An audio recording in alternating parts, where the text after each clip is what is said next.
Hey guys, Scott from Realistic Outdoors. Today I'm going to show you how to safely cut into a propane tank so you can make your own barbecue. Let's get started.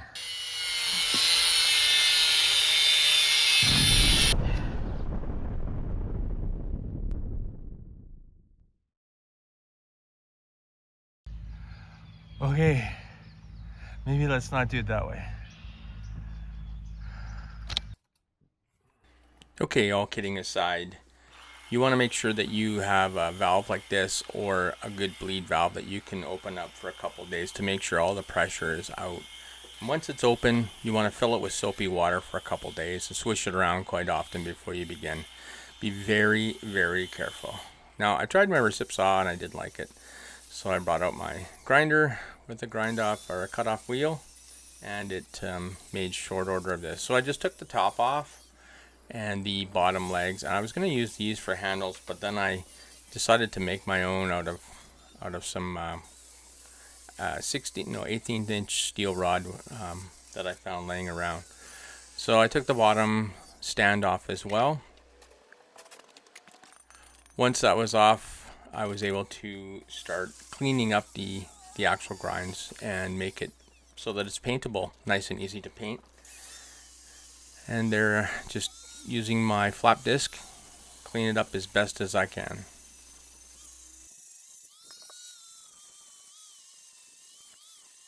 Once I had that cleaned up, I put it on something that was definitely level, and I wanted to draw my lines on there for the door. And I'm making an inside door instead of cutting this in half like usual you'll see on different YouTube videos, just because I'm making a rotisserie and not a standard barbecue.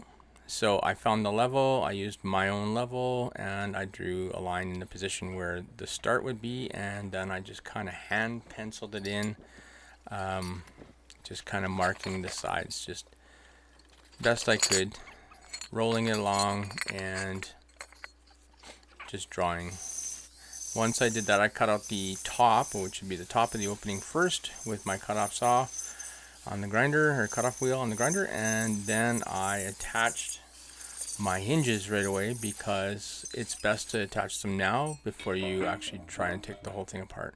So I quickly ground off the areas where I was going to weld them on, but in this case I just used a couple of self-tapping screws. I believe they were 3/4 inch. And once the screws were in place, I was able to move on to the next stage.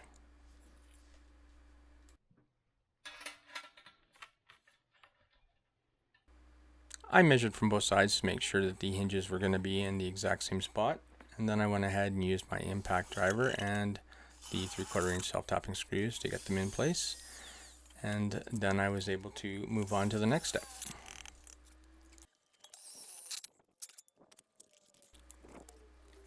Okay, now the hinges are in place. I got my cut-off wheel back onto the grinder, and then I cut the marks that I made earlier for this internal kind of door. I'm not sure what to call it, but it's not a standard lid, so it's more of a door than a lid. There, now that all four sides are cut, I'm able to open it and just kind of clean up all the sharp edges with flap disc, which I'm taking off my cutoff wheel here and just putting my flap disc back on. And I'll just get these edges all cleaned up so I don't cut myself or anybody else cuts themselves on my barbecue. Okay, well, I don't have a big vise to do some pounding with, so I grabbed some rod that was on an old skidoo that was on the edging where the tunnel is, and I pulled that out. It looks like it'd make perfect legs, so I screwed it down onto this big 8x8 and just with a piece of plywood and some legs, and then I proceeded to heat it up so that I could pound on it.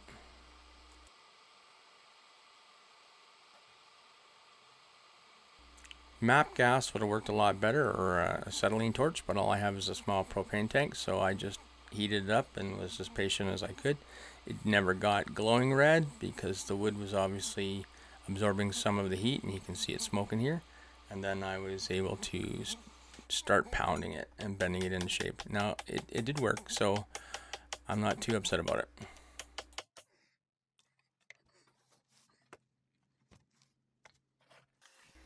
Okay, I just had to repeat that for the other bar.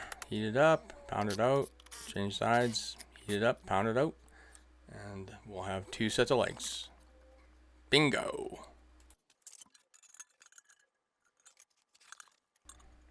Okay, then I just made some measurements on the bottom to make sure I was in the dead center compared to where the top was, and grinded off some areas so I could weld on these legs. So I set them up with my magnets, and then I tack welded them, and then I completed the full weld. Once the welds were done, I just used my flap disc again to clean up all the spatter and the little excess in some of my weld areas, because again, I'm not a welder, although I should be someday. Now, one thing you'll notice that no matter what, you just can't get the odor of the propane out of that tank. So I just took it out of the backyard and had a nice hot fire, and also to burn off the paint, which kind of 2 birds with 1 stone. And now onto the portion of the water wheel. I welded on what is a shaft adapter for a 3/4 horsepower motor that has 2 small set screws in it, which allowed me to slide it on and off of my spit fork and tighten it down so that it would turn. Now I'm just bending some grate and make sure I have some airflow on the bottom, keeping that grate up off the bottom, cleaning it up here with my flap disc. Also, I'm now sanding and cleaning off 2 pieces of angle iron, which I'm going to weld in the front and back as the shelf brackets for the grill itself. So when I'm using this as a grill and not as a rotisserie, then I can actually just put them in there. So I had to grind a groove in it because there's a big weld on the inside, you can see here in the center. So I had to kind of grind a groove out of the angle iron so that it sat flat. And then I just went ahead and welded them at the front and the back, and made sure that they were strong enough to hold a big damn steak. Now, using my plasma torch, I cut a hole for the vent, and just big enough, probably, I don't know, so it's a half size of a circle, which was I think a 2-inch circle. And then I'm going to cut out of this piece of checker plate something to cover it and put some holes in it so that I can open and close and add more or less airflow for the briquettes. Now I'm going to use my plasma torch again and cut a hole into the top to fit a chimney. Now I got it as close as I could so that it'd be tight, and now I'm using a half round file to finish it up, just so that I don't have a great big gapping hole to weld into. I wanted to make sure it was just in the right place, that it did 2 things: that it held my door when it was open, and also let some of the smoke out. So now I'm just going to go ahead and weld this into place. And she is getting close, getting excited.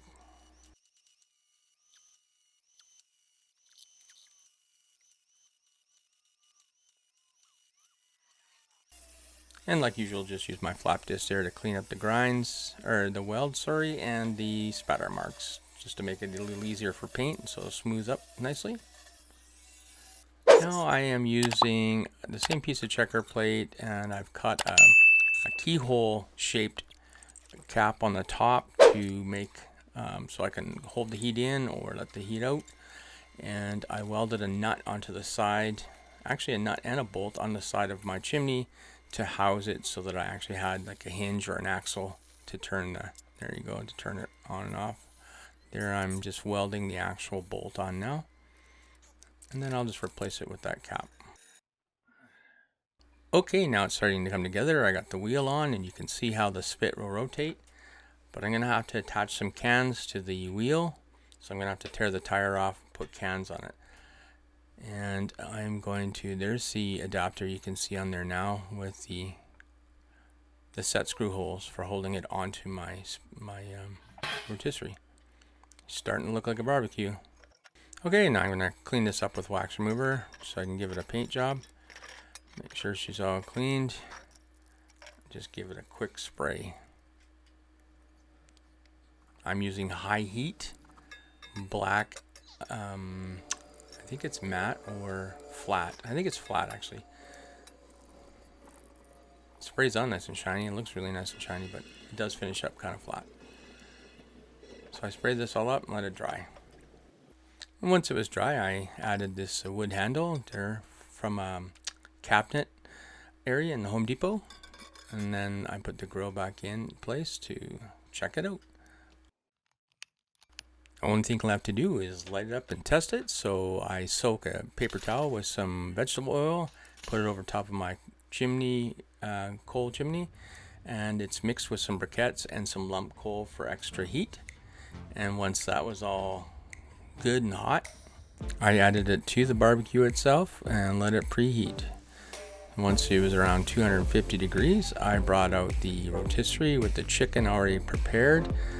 It was soaking in a brine for 6 hours, and then I put a rub on top of it. And now that it's ready to go, I'm going to attach the wheel back.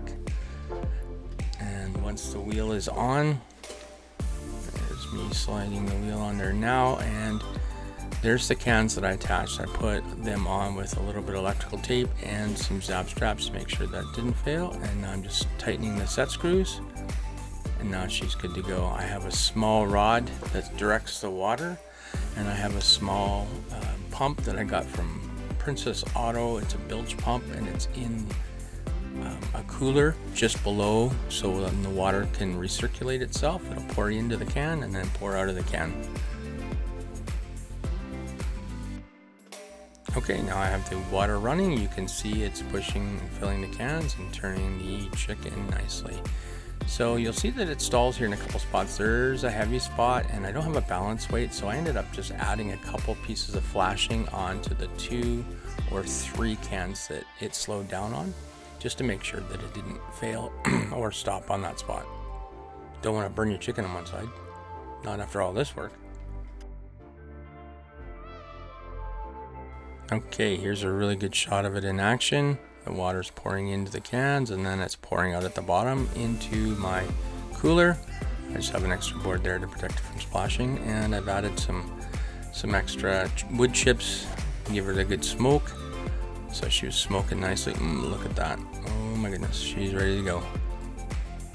So I cooked this chicken for just over 2 hours, I think 2 hours and 10 minutes.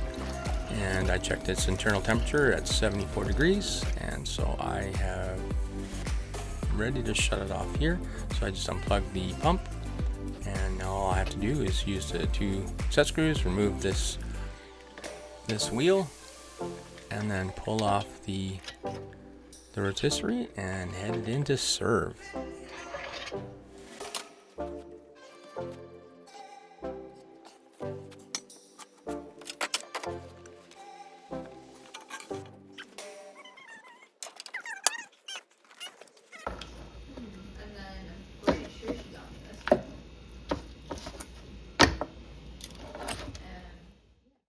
Well, this chicken turned out amazing, and I'm not going to lie, it's probably one of the best chickens I've ever had.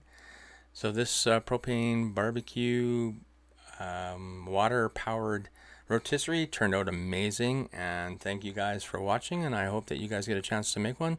Again, be super careful. I hold no responsibility to you making or hurting yourself in making any of this propane barbecue. But look at the smoke rings inside that meat. Oh my goodness, it was so good.